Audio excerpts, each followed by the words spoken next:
ये आकाशवाणी है। चर्चा का विषय है, कार्यक्रम में प्रस्तुत है बेटी बचाओ बेटी पढ़ाओ अभियान के 10 वर्ष पूरे होने पर चर्चा। इसमें भाग ले रही हैं महिलाओं से जुड़े विषयों की जानकार नीरा मिश्रा। कार्यक्रम का संचालन कर रहे हैं ओमवेश उपाध्याय। बेटी बचाओ बेटी पढ़ाओ ने बीते 10 वर्षों में न सिर्फ लोगों की सोच बदली है, बल्कि जमीनी स्तर पर बदलाव की एक नई इबारत लिखी है। इस अभियान के तहत शिक्षा में बेटियों की भागीदारी बढ़ी है, वहीं महिला सशक्तिकरण को मिशन शक्ति के प्रयासों से मजबूती मिली है। आइए सुनते हैं आज ही के दिन 2015 में इस अभियान के लॉन्च पर प्रधानमंत्री के भाषण का एक अंश। हमारे देश में 1000 बालक पैदा हो तो उसके सामने 1000 बालिकाएं भी पैदा होनी चाहिए, वरना संसार चक्र नहीं चल सकता है। आज पूरे देश में ये चिंता का विषय है। मैं जरा माताओं से पूछ रहा हूं, अगर बेटी पैदा नहीं होगी तो बहू कहां से लाओगे? और इसलिए जो हम चाहते हैं वो समाज भी तो चाहता है। हम ये तो चाहते हैं कि बहू तो हमें पढ़ी लिखी मिले, लेकिन बेटी को पढ़ाना है तो 50 बार सोचने के लिए मजबूर हो जाते हैं। यह अन्याय कब तक चलेगा? अगर बहू पढ़ी लिखी चाहती है तो बेटी को भी पढ़ाना ये हमारी जिम्मेवारी बनती है। आज इसी अभियान की 10वीं वर्षगांठ के अवसर पर दिल्ली में आयोजित एक कार्यक्रम में केंद्रीय मंत्री जेपी नड्डा और महिला एवं बाल विकास मंत्री अन्नपूर्णा देवी मौजूद रहीं। बेटी बचाओ बेटी पढ़ाओ अभियान के 10 वर्षों की वर्षगांठ पर महिला एवं बाल विकास मंत्री अन्नपूर्णा देवी जी ने कहा, इसके माध्यम से हम हर एक बेटियों को आगे बढ़ाने के लिए, क्योंकि किसी भी क्षेत्र में अब बेटियां पीछे नहीं है, हर क्षेत्र में बेटी आगे बढ़ रही है और उसी को आगे बढ़ाते हुए इस कार्यक्रम को जन जन तक हम जागरूकता फैलाएंगे ताकि समाज के अंदर कोई भी बेटी पीछे न रहे, बेटी आगे बढ़े, उसके अंदर जो प्रतिभा है वो अपने लक्ष्य को पाने में वो सफल हो, साकार हो। कार्यक्रम में जेपी नड्डा ने कहा कि भारत सरकार ने कन्वर्जेंस के मॉडल के तहत बेटी बचाओ बेटी पढ़ाओ अभियान की शुरुआत की और एक नई सफलता की इबारत लिखी। मोदी जी ने कन्वर्जेंस किया, कार्यक्रम महिला विकास का, कार्यक्रम बाल विकास का, महिला विकास और बाल कल्याण का, लेकिन इसको धरती पर उतारने में अन्य विभागों को भी अपनी भूमिका अदा करनी पड़ेगी और साथ मिलकर के चलना पड़ेगा। ये नीतिगत परिवर्तन हुआ। अब उसमें भी कई आयाम जुड़े। एक आयाम था कि सेक्स रेशियो को बैलेंस करना। अब सेक्स रेशियो को बैलेंस करने में, आंदोलन को खड़ा करने में तो महिला विकास आगे बढ़ सकता है, लेकिन सेक्स रेशियो को बैलेंस करने में स्वास्थ्य विभाग को अग्रगणी भूमिका अदा करनी पड़ेगी। कन्वर्जेंस के इसी मॉडल के तहत बेटी बचाओ बेटी पढ़ाओ अभियान को मिशन शक्ति के तहत शामिल किया गया, जिससे इस पूरे अभियान को एक नई ऊर्जा मिली। आज हमारे साथ इस योजना के सफल 10 वर्षों पर चर्चा करने के लिए स्टूडियोज में मौजूद हैं महिलाओं के हितों के लिए लंबे समय से कार्यरत नीरा मिश्रा जी। इसके अलावा आज हम बिहार और मध्य प्रदेश के हमारे संवाददाताओं से भी जुड़ेंगे। कार्यक्रम में आपका स्वागत है नीरा जी। नीरा जी, अगर हम चर्चा की शुरुआत करें तो मैं आपसे समझना चाहूँगा कि बीते 10 वर्षों में बेटी बचाओ बेटी पढ़ाओ की जो योजना रही है, जिस तरह का काम किया गया है और हमने प्रधानमंत्री को भी सुना, किस तरीके से देखती हैं आप पूरे 10 वर्षों को बेटी बचाओ बेटी पढ़ाओ अभियान को? देखिए, हमारे माननीय प्रधानमंत्री जी ने बहुत ही अच्छी एक वाक्य कहा कि अगर बहू पढ़ी लिखी चाहिए तो बेटी भी तो पढ़ी लिखी होनी चाहिए, वो भी तो किसी की बहू बनेगी, तभी तो उसका मान सम्मान बढ़ेगा। और इसको उन्होंने सिर्फ कहा ही नहीं, लेकिन 2014 में जब ये सरकार आई थी उस समय जो आंकड़े थे कि हरियाणा में स्पेशली हर 1000 लड़कों के बीच में सिर्फ 913 बच्ची होती थी। अभी जो हमारे आंकड़े आए हैं 2023 तक के, उसमें बढ़ के हर 1000 लड़कों में 931 तक आ गया है। तो करनी और कथनी में जो कहते संतुलन बैठाया गया है कि बेटी बचाओ बेटी पढ़ाओ के लिए, ये जो हमारे आंकड़े हैं वो वहाँ से शुरू हुए कि बेटी जब पैदा होती है उसको भी बचाओ। मेरे हिसाब से कि ये हमारे देश के लिए एक इतना महत्वपूर्ण पल था कि जो हमारी प्राचीन संस्कृति हमें सिखाती है, हमारे वेद हमें बताते हैं, हमारे वेदों में कहीं बेटा बेटी में फर्क नहीं दिखाया गया। हमेशा दोनों को बराबर का हिस्सा दिया, और यहाँ तक वेद कहते हैं कि बेटी को पढ़ाओ, जब वो सक्षम हो जाए तब उसका विवाह की सोचो। मैम, जैसा कि आप जागरूकता अभियान की बात कर रही थी, जागरूकता अभियानों के तहत ही 2 तरह के अभियान चलाए जा रहे थे, जिसमें एक अहम था बेटी जन्मोत्सव और एक था सेल्फी विद डॉटर्स, जिसके बारे में बातचीत करते हुए प्रधानमंत्री मोदी ने 100वें मन की बात एपिसोड में सुनील जगलान का जिक्र किया था। आज आकाशवाणी से उन्होंने भी बातचीत की और उन्होंने बताया कि कैसे जो है सेल्फी विद डॉटर्स एक बहुत ही अहम कैंपेन बनकर उभरा बेटी बचाओ बेटी पढ़ाओ अभियान के तहत। सेल्फी विद डॉटर मेरे लिए बड़ा महत्वपूर्ण अभियान रहा है, क्योंकि कैंपेन स्ट्रेटेजिस्ट के तौर पे काफी सारे अभियान शुरू किए, लेकिन सेल्फी विद डॉटर के अंदर सच्ची आजादी की मुस्कान, जो बेटियों के चेहरे की मुस्कान और जो उनके जन्म के बाद पहली किलकारी के बाद मुस्कान फैमिली को देनी चाहिए, और वो कहीं न कहीं बहुतों की जो छूट गई थी वो सेल्फी विद डॉटर के द्वारा प्रदर्शित हुई। और सबसे बड़ी बात ये हुई कि हमारे गाँव में हमने इस कैंपेन को लॉन्च किया और प्रधानमंत्री जी ने मन की बात में इसको मेंशन किया, जिसकी वजह से वर्ल्ड वाइड कैंपेन बन गया। और प्रधानमंत्री जी के अंदर बेटियों के प्रति इतना गहरा प्रेम है, जिसकी वजह से इस अभियान की सफलता, अगर आज बेटी बचाओ बेटी पढ़ाओ जैसा कार्यक्रम जिसके 10 वर्ष पूरे हो गए हैं, जो हर एक व्यक्ति के दिमाग पे, दिल पे भावनात्मक रूप से छाप छोड़ता है, तो मैं ये मानता हूँ कि हमारे देश के पहले ऐसे प्रधानमंत्री हैं जिन्होंने बेटियों के लिए इतने कोमल हृदय से सिर्फ सोचा ही नहीं, बल्कि बेटी बचाओ बेटी पढ़ाओ के माध्यम से लड़कियों का जन्म जो है उसमें वृद्धि हुई है, शिक्षा दर में बहुत बड़ी वृद्धि हुई है, महिलाएं और लड़कियां आर्थिक तौर पर सबल हुई हैं, लड़कियों की सिक्योरिटी जो है वो सुनिश्चित हुई है, और कोई भी फील्ड से जुड़ी रहने वाली लड़कियां, चाहे वो क्रिकेट टीम की हमारी महिला टीम क्यों ना हो, वहां पर उनको जब कोई पहचानता नहीं था तो हमारे प्रधानमंत्री जी ने एक एक की स्किल और उनकी खासियत के साथ लगातार ट्वीट किया। मेरे ख्याल से वो दुनिया के ही पहले ऐसे राष्ट्राध्यक्ष हैं जो हर दूसरे तीसरे दिन बेटियों की, कभी आंगनवाड़ी कार्यकर्ताओं की, कभी सेल्फ हेल्प ग्रुप की, कभी खिलाड़ियों के बारे में कुछ न कुछ लगातार मेंशन करते रहते हैं, जिसकी वजह से बेटी बचाओ बेटी पढ़ाओ जो है एक योजना बनकर नहीं रहा, बल्कि धरातल पर पूरे देश ने ये जो लड़ाई थी कन्या भ्रूण हत्या रोकने की और लड़कियों को शिक्षा दिलाने की, उनको आर्थिक तौर पे सबल करने की, ये प्रधानमंत्री नरेंद्र मोदी जी के नेतृत्व में लड़ी है। और 10 साल बाद हमें बड़ी खुशी हुई है कि हमारा भी एक अभियान जो गांव से शुरू हुआ और प्रधानमंत्री जी ने ग्लोबल एम्बेसडर बन के उसको आगे लगातार बढ़ाया है, इसकी वजह से आज बेटी बचाओ बेटी पढ़ाओ के एक हिस्सेदार के रूप में हमें बहुत बड़ी खुशी होती है। मैम, इसी में मेरा सवाल है कि कैसे ऐसे जागरूकता अभियान बहुत अहम साबित होते हैं समाज में लोगों को और मोबिलाइज करने के लिए, ताकि वो ऐसे अभियानों से जुड़ें। और साथ ही साथ अगर हम जो हमारे पास आंकड़ा मौजूद है माध्यमिक शिक्षा में महिलाओं की, बेटियों की जो भागीदारी बढ़ी है उसको लेकर, उसके बारे में भी बात करेंगे।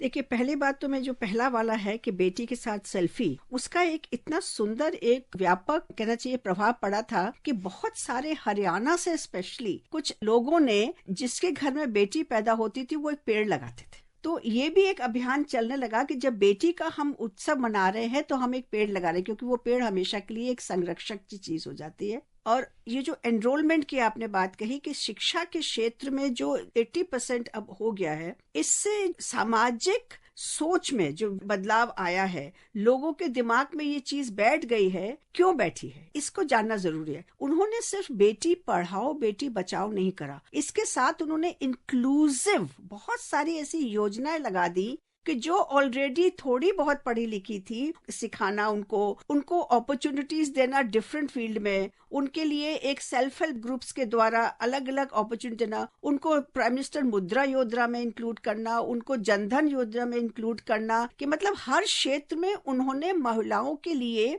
एक इस तरह की योजना तय कर दी कि जो घर वाले माँ बाप को भी लगता था कि अगर मेरी बेटी पढ़ जाती है तो उसको इतने सारे लाभ मिलेंगे। सक्षम होने के लिए अपने पैरों पे खड़े होने के लिए मिलेगा। तो इसलिए एनरोलमेंट में उसका भी भागीदारी हुई है। न सिर्फ कह देना कि बेटी पढ़ाओ, लेकिन उनके दिमाग में ये भी आ सकता है बेटी पढ़ लिख के जाएगी, वो फिर क्या करेगी पढ़ लिख के, उसको तो वही करना है सिर्फ जो हम लोग करते आ रहे हैं। तो हमारे जो प्रधानमंत्री और इस सरकार की स्कीमों में उन्होंने इतनी सारी स्कीमें जोड़ दी, आयुष्मान भारत से लेके यहाँ तक उन्होंने कर दिया कि जो प्राइम मिनिस्टर आवास योजना होगी उसमें महिला के नाम से घर होगा। तो वो तो दूर की बात है, लेकिन शुरुआत में ही उन्होंने ये दिखा दिया कि अगर पढ़ लिख जाएगी तो उसको अपने हुनर को अपने पहचानने के लिए और अपने आप को आत्मनिर्भर बनाने के लिए एक बहुत अच्छी अपॉर्चुनिटीज हर क्षेत्र में मिलती है। और आजकल जैसे हम देख रहे हैं कि जो लड़कियां पढ़ लिख के आई हैं, 10 साल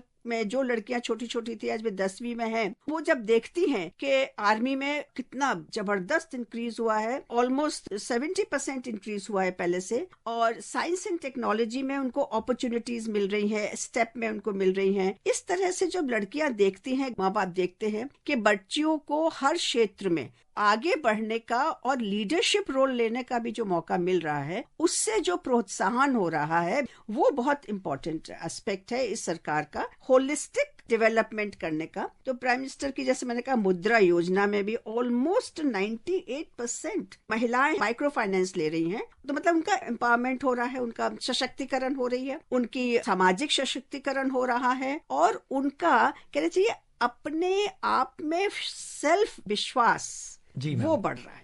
जी मैम, बिल्कुल सही कहा आपने कि कैसे ऐसे अभियान और विशेषकर बेटी बचाओ बेटी पढ़ाओ के तहत महिलाओं में सेल्फ बिलीफ की जो भावना है वो बढ़ रही है। इसी की जमीनी हकीकत को समझने के लिए हम चलते हैं उत्तर प्रदेश के सोनभद्र इलाके में, जहां से हमारे साथ जुड़ी हैं आदिवासी और ग्रामीण इलाकों में महिलाओं के लिए लगातार कार्य कर रही चंद्र किरण तिवारी जी। कार्यक्रम में आपका स्वागत है चंद्र किरण जी। बहुत बहुत धन्यवाद। सबसे पहले तो मैम मैं आपसे समझना चाहूंगा कि अगर हम बेटी बचाओ बेटी पढ़ाओ अभियान की बात करें तो इसके तहत मुख्य तौर पर हमने देखा कि कैसे शिक्षा में लड़कियों के नामांकन में एक बड़ा सुधार हुआ है, चाहे माध्यमिक शिक्षा की बात करें या प्रारंभिक शिक्षा की बात करें। किस तरीके से आप जिन इलाकों में काम कर रही हैं वहां पे आप जमीनी स्तर पर एक बदलाव देख रही हैं बेटी बचाओ बेटी पढ़ाओ अभियान की वजह से? जब मैं अपने क्षेत्र में स्कूल्स में मिलती हूँ तो मैंने एक बड़ा परिवर्तन देखा कि एक स्कूल में 370 बच्चों की संख्या है और उस 370 में 201 लड़कियां हैं और 169 लड़के हैं। तो मैं ये देख पा रही हूँ कि जो शिक्षा के क्षेत्र में जो इसका सबसे बड़ा प्रभाव पड़ा है कि लड़कियों का एनरोलमेंट ज्यादा हुआ है। तो ये सिर्फ एक टैगलाइन नहीं है कि बेटी बचाओ बेटी पढ़ाओ, उसका जो एक इम्पैक्ट आपको दिखना चाहिए फील्ड में वो हमें दिख रहा है। चंद्रकिरण जी, अगर हम बात करें तो बेटी बचाओ बेटी पढ़ाओ अभियान में मुख्य तौर पर यह भी देखा गया कि कैसे ग्रामीण और हाशिए पर रहने वाले जो समुदाय हैं उसमें एक प्रकार का अगर लिंग पक्षपाती प्रथा रही है तो उससे भी निजात पाने में मदद मिली है और कहीं ना कहीं एक नई कहानी महिलाओं के सशक्तिकरण की हमें देखने को मिली है। कैसे देखती हैं आप ग्रामीण स्तर पर इस बदलाव को? ये ना जब हम लोग गांव में संवाद करते हैं महिलाओं से और पुरुषों से भी, इनफैक्ट मैं चूंकि उसी जिले से हूँ और उसी जगह से, तो जहाँ तक मैं देख पा रही हूँ कि कुछ सालों में जो परिवर्तन हुआ है कि लड़कियों की शिक्षा को लेके, और शिक्षा ही नहीं, उन लोगों को अब समझ में आया है कि जो शिक्षा है वो लड़कियों को आत्मनिर्भर बनाने के लिए बहुत जरूरी है, और इनफैक्ट लोग ये भी कहते हैं कि अच्छा घर चलाने के लिए भी। तो मैं ये देख पाई हूँ कि वो जो सशक्तिकरण की बात हो रही है, लोग अब थोड़ा मोटिवेट हुए हैं कि कैसे हम बेटियों को पढ़ाएं, और इतनी भागीदारी हर क्षेत्र में लड़कियों की देखी जा रही है। तो लोगों ने लड़कियों को पढ़ाने के लिए बहुत जोर दिया है। मुझे याद है कि कोविड के दौरान भी जब हम लोग गाँव में संवाद करते थे, स्कूल्स बंद थे और हम जब लोगों से मिलते थे तो लोगों का ये निकल के आता था कि आप ना बच्चों को जरूर पढ़ाइए, और उसमें सबसे ज्यादा पार्टिसिपेशन जो था वो महिलाओं का था, जो महिलाएं ये बात कहती थी। और उनका ये भी था कि यहाँ कुछ सुविधा अगर ऐसा अभी नहीं है तो आप हमसे पैसे भी लेके पढ़ा सकते हैं। तो मैंने ये देखा कि जो महिलाएं हैं, और सबसे ज्यादा महिलाओं ने संवाद किया, वो बच्चों की माँ होती थी, बहनें, दादी, नानी। हमने जब पूछा कि शिक्षा के प्रति क्यों आपका जोर है, तो उनका ये था कि ये ना इतना जरूरी है क्योंकि हम अगर नहीं पढ़ पाए हैं तो हमारी बेटियां जाके अगर पढ़ रही हैं तो वो सिर्फ एक बेटी हम एक घर का ही नहीं बल्कि वो 2 घरों को जोड़ती है और वो 2 घरों को बड़ा बेहतर कर पाएगी। और जिस एरिया में हम लोग हैं वहाँ पे महिलाओं की जो भागीदारी है इस तरह से कभी रही नहीं थी कि वो आगे आए फ्रंट पे और वो बोले कि मेरी बेटी को पढ़ाने के लिए ले जाइए। तो मैंने ये देखा है कि जब इस तरह की बातचीत हो रही है, इस तरह का डिस्कोर्स हो रहा है ना, वो भीतर गांव तक पहुंच रहा है। महिलाओं को, लड़कियों को पढ़ने की तरफ लेकर जाना है और उनको आत्मनिर्भर बनाना है। मुझे लगता है कि इस तरह की संवाद ना उनको बहुत बल देते हैं। बिल्कुल चंद्रकिरण जी, ये जो बदलाव है या ये जो संख्या है, जब हम पढ़ते हैं कि शिक्षा दर में वृद्धि हो रही है, महिलाओं की सहभागिता बढ़ रही है, तो ये महज आंकड़े नहीं हैं, ये जमीनी बदलाव है, बदलाव की कहानियां हैं और एक बेहतर होते समाज की बयानगी है। मैं इसी क्रम में आपसे समझना चाहूंगा कि अगर हम स्कूलों में शौचालयों की बात करें जो अलग से बनाए गए इन अभियान के तहत, या मासिक धर्म को लेके एक स्वच्छता प्रबंधन की सीख भी दी गई, तो ग्रामीण परिवेश में जो बेटियां रह रही हैं उनके लिए ये कितना महत्वपूर्ण रहा? ये बहुत ही जरूरी एक कदम है, क्योंकि स्कूल में जो शौचालय की बात चल रही है, तो हमारे यहाँ सही बात है कि बच्चियों को भेजते नहीं थे। तो अभी हम लोग जब स्कूल्स में जाते हैं तो हमने देखा है कि वो स्कूल के शौचालय हो उसमें काफी सुधार हुआ है। जब हम लोग छोटे छोटे थे तो उस तरह के शौचालय हम लोगों ने स्कूल्स में नहीं देखे थे। तो मैंने ये महसूस किया कि उसकी वजह से भी ना कई बार हमारे बच्चियों का इनरोलमेंट हो रहा है। और हमारे यहाँ जो मासिक धर्म को लेकर के भी बातचीत होती है, जैसे हमारे टीचर्स के अलावा भी आंगनबाड़ी की कार्यकर्ताएं जब जाती हैं वहाँ पे, इसके अलावा NANM दीदी को भी बुलाया जाता है कई बार। तो वो जो उनके साथ संवाद होता है, क्योंकि मासिक धर्म को लेके ना काफी भ्रांतियां, पहले हमारे यहाँ मासिक धर्म में लड़कियों को बाहर नहीं निकलने देते थे, ये था कि घर में ही रहो, लेकिन अभी लड़कियां स्कूल आ रही हैं। तो एक तरह का जो जागरूकता अभियान रहा जिसके तहत हमने देखा कि कैसे जो बेटियां हैं वो स्कूल तक पहुंच पाई, उनके लिए सुविधाएं इस तरह से बनाई गई कि न सिर्फ वो बेहतर तरीके से पढ़ सकें बल्कि भविष्य भी अपना बेहतर बना सकें। जैसा कि हम बात कर रहे हैं कि ऐसे अभियानों से कैसे भारत की बेटियों का भविष्य बेहतर हो रहा है, और इसका एक जीवंत उदाहरण हो सकती हैं हाल ही में खो खो वर्ल्ड कप विजेता महिला टीम की कप्तान प्रियंका इंगले जी, जिन्होंने आकाशवाणी से बातचीत की और बताया कि कैसे बेटी बचाओ बेटी पढ़ाओ योजना हो या महाराष्ट्र सरकार की लाडली बहन योजना, ऐसी योजनाएं महिलाओं को अनेकों प्रकार से लाभ पहुंचा रही हैं। हमारे मुख्यमंत्री उप मुख्यमंत्री ने जो लाड़की की बहन योजना जो की है उन्होंने, तो वो बहुत अच्छे से सभी वुमेन्स को बहुत अच्छे से सपोर्ट मिल रहा है। और आज राजनीति से लेकर खिलाड़ी तक सारी महिला बहुत अच्छे से अपना अपना रोल निभा रही है। तो लड़कियां किसी से कम नहीं है, वुमेन्स पावर बहुत स्ट्रांग है। तो उत्तर प्रदेश के एक जिले सोनभद्र के बाद और प्रियंका इंगले को सुनने के बाद आइए चलते हैं अब पटना बिहार, हमारे एक संवाददाता धर्मेंद्र राय के पास, जिनके पास एक विस्तृत रिपोर्ट है राज्य भर में बेटी बचाओ बेटी पढ़ाओ अभियान के तहत मिली सफलता की।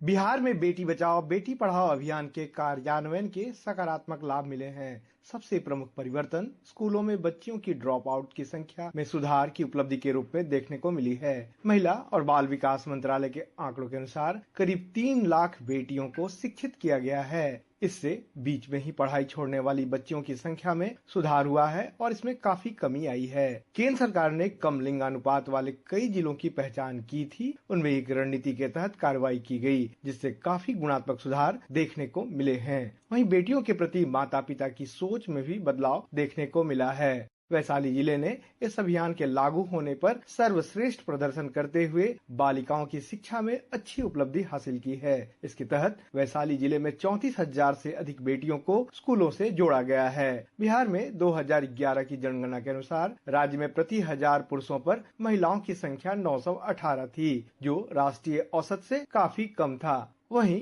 गर्भस्थ बालिका शिशुओं के लिंग परीक्षण और गर्भ में ही उन्हें नष्ट करने के कई मामले भी देखने को मिलते थे। राज्य सरकार ने पटना, मुजफ्फरपुर, लखीसराय, मधुबनी सहित कई जिलों की पहचान की थी जहां महिला और पुरुष लिंग अनुपात काफी कम था। बेटी बचाओ बेटी पढ़ाओ अभियान के कई अन्य घटक भी हैं, जिनके लागू होने से बड़ा बदलाव देखने को मिला है। सुकन्या समृद्धि योजना के तहत डाकघरों और बैंकों के माध्यम से बच्चियों के नाम पर खाते खोले गए हैं। वहीं गर्भावस्था में लिंग परीक्षण के खिलाफ PCPNDT कानून के तहत लगातार अभियान चलाया जा रहा है। बेटी बचाओ बेटी पढ़ाओ के तहत आंगनबाड़ी केंद्रों में गर्भवती महिलाओं के पोषण की देखभाल और टीकाकरण की पहल से अच्छे परिणाम देखने को मिले हैं। पटना से अब रुख करते हैं भोपाल का और सुनते हैं हमारे संवाददाता संजीव की ये रिपोर्ट।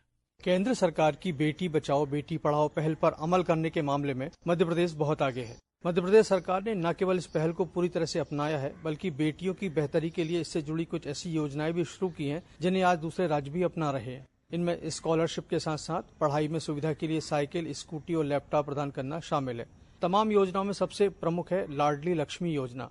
मध्य प्रदेश में लाडली लक्ष्मी योजना के तहत अब तक करीब 45 लाख बेटियों का रजिस्ट्रेशन हो चुका है। इस योजना के तहत बेटियों को छात्रवृत्ति और राष्ट्रीय बचत पत्र दिए जाते हैं। लाडली लक्ष्मी योजना की उपलब्धियों की बात करें तो इस योजना से बेटियों के शैक्षणिक और आर्थिक स्तर में सुधार हुआ है। इस योजना से बेटियों के प्रति लोगों का सोचने का तरीका सकारात्मक हुआ है और बेटियों के लिंग अनुपात में भी सुधार हुआ है। इस योजना से बेटियों की सेहत में भी काफी फर्क आया है। लाडली लक्ष्मी योजना के तहत मिलने वाले लाभ की बात करें तो बेटी के नाम पर 6,000 रूपए का राष्ट्रीय बचत पत्र खरीदा जाता है। बेटी को कक्षा 6वीं में प्रवेश पर 2,000 रूपए, कक्षा 9वीं में प्रवेश पर 4,000 रूपए, कक्षा 11वीं में प्रवेश पर 6,000 रूपए और कक्षा 12वीं में प्रवेश पर 6,000 रूपए दिए जाते हैं। इस तरह बेटी को 21 साल की उम्र में 1 लाख रूपए की राशि दी जाती है। इसके अलावा भी ऐसे तमाम तरह के प्रयास हैं मध्य प्रदेश सरकार के, जो लगातार बेटियों को पढ़ने, उन्हें सुरक्षित बनाने के काम आ रहे हैं। इसमें पुलिस और प्रशासन की भी एक बड़ी भूमिका है। पुलिस ने भी कई ऐसे अभियान शुरू किए हैं जिनसे शहरों में बेटियों की सुरक्षा सुनिश्चित हुई है। कुल मिलाकर देखें तो बेटी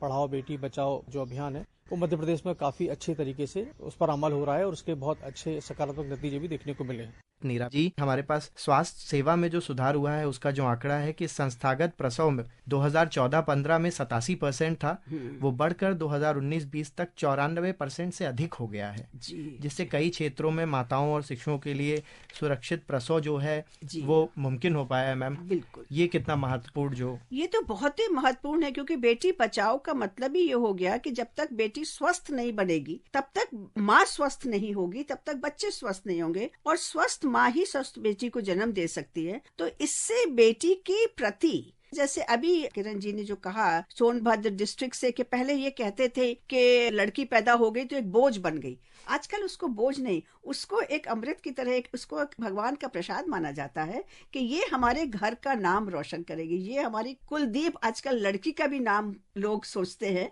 पंजाब में तो वैसे भी होता है। तो ये बहुत बड़ा एक महत्वपूर्ण कहना चाहिए प्रयास रहा है कि महिला के स्वास्थ्य से लेके बेटी के स्वास्थ्य, बेटी की पढ़ाई, बेटी के रोजगार, बेटी की सही दिशा में उसकी जिंदगी चले, उसकी लाइफ चले, उस सारी होलिस्टिक चीज को लाके हमारे इस बेटी बढ़ाओ बेटी बचाओ के अंतर्गत ये एक छाता है। इस छत्र छाया के अंदर तरह तरह की योजनाओं को मिला के एक बेटी को बराबर का हिस्सा जो हमारे सनातन समाज में शुरू से था वो फिर लाने की जो चेष्टा हुई है, ये आज उसके सारे हमको कहते हैं ना फूल दिख रहे हैं, उसकी कलियां खिल रही हैं। वो जो छोटा सा पौधा बोया गया था वो कलियां खुल रही हैं। तो आपने बहुत अच्छा आंकड़ा दिया। और ये है जो साइंस वाला है ना, साइंस टेक्नोलॉजी एंड इंजीनियरिंग में जो लड़कियों का इंक्रीज हुआ है, ऑलमोस्ट 43% इंक्रीज हुआ है। और इस तरह से आप ये देखिए कि एक और हमारी आर्म्ड फोर्सेस में ऑलमोस्ट पहले 3,000 महिलाएं थी, इस समय ऑलमोस्ट 10,400 महिलाएं है। तो मोर देन ऑलमोस्ट कहते हैं 70% इंक्रीज हुआ है हर क्षेत्र में। और ये जो इंक्रीज हुआ है, महिलाओं को जो जगह मिल रही है समाज के अलग अलग तबके के बैंकिंग सेक्टर में, बैंकिंग सर्विसेज में उनको किस तरह से इंक्लूसिव करा गया है, इससे बेटी पढ़ाओ का जो अभियान है उसको बल मिल रहा है।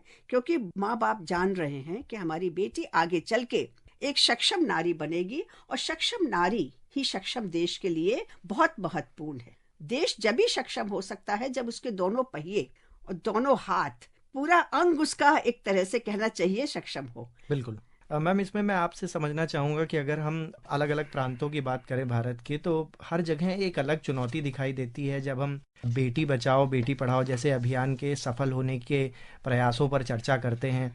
कुछ प्रांतों में कहीं ना कहीं ये कुछ कुप्रथाएं हैं उनकी वजह से होता है, कई बार शायद जो सामाजिक परिवेश है वो बहुत सपोर्टिव नहीं रहता है। तो ऐसे में इन अलग अलग चुनौतियों से कैसे पार पाया जा सकता है? हमको पहले अपनी जो ऐतिहासिक स्थिति को समझना होगा।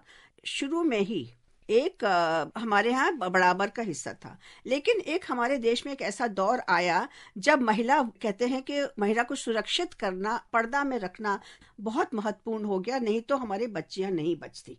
लेकिन अब आजादी के बाद से जब हम लोग खुद से खुलेपन में आए हैं, तो ये जो कुरीतियां हैं, इनके खिलाफ आपको मालूम है राजा राम मोहन रॉय ने पहले आवाज उठाई, बंगाल से ये आवाज उठी थी। और समाज में आज भी इन सब जो नीतियां आ रही हैं हमारे सरकार की, इन कुरीतियों पे ही उसका असर पड़ रहा है, क्योंकि उनको ये मालूम पड़ रहा है कि आजकल के जमाने में न कोई विधवा अशुभ होती है और ना कोई लड़की को अगर आप गर्भ में ही मार देते हो तो सबसे बड़ा इनफैक्ट ये तो पाप है।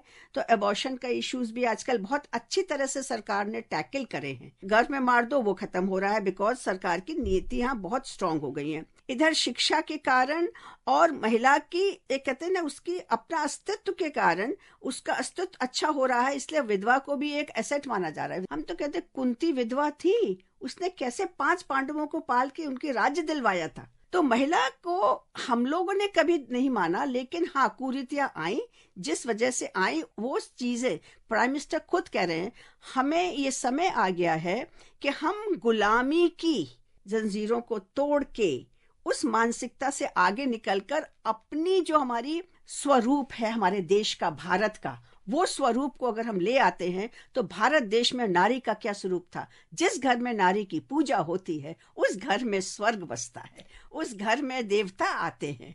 अब हमारे जो ये स्कीम आई है, इसकी वजह से हर घर में उस बेटी की वही मान्यता, वही पूजनीयता बढ़ गई है। बिल्कुल। चलते चलते मैं आपसे समझना चाहूंगा कि इस अभियान का जो आज हम 10वीं वर्षगांठ मना रहे हैं, लॉन्ग टर्म बेनिफिट्स की बात करें, सोच में, परिवेश में, सामाजिक सोचने की क्षमता में क्या बदलाव आएगा? पहली बात तो मैं कहूंगी कि इस सारे अभियानों का जो सबसे बड़ा इम्पैक्ट असर होगा वो होगा विकसित भारत 2047 का। उस पे इतना बड़ा असर होगा कि हम अभी से प्लानिंग कर रहे हैं कि हमारे देश की हर नागरिक, चाहे वो महिला हो चाहे वो पुरुष हो, वो सक्षम बने, आत्मनिर्भर बने और देश के लिए एक एसेट बने, एक तरह का देश के लिए समर्पित हो। उसका ज्ञान, उसका अनुभव, उसका हुनर वो देश के काम आए। वो देश के काम आएगा तो ऑब्वियसली खुद अपने काम आएगा।